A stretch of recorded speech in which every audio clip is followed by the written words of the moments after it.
Kau yang order? Bos yang order kan tadi. Ya, Bos order bos laksa. order. Lepas tu sop tulang. Dah sudah beli. Jadi Tak? makan je lah. Makan je. Ini ada tempat chicken raizu dekat Tawau. Ini dah kali kedua aku datang sini.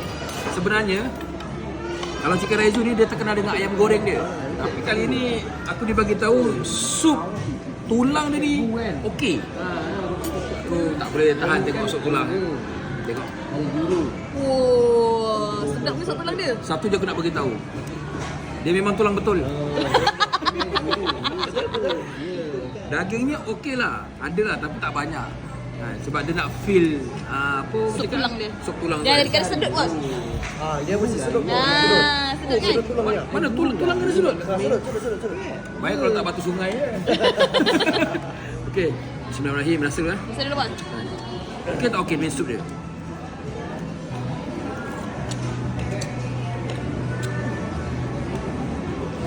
Sedap. Sabah punya sup memang sedap lah.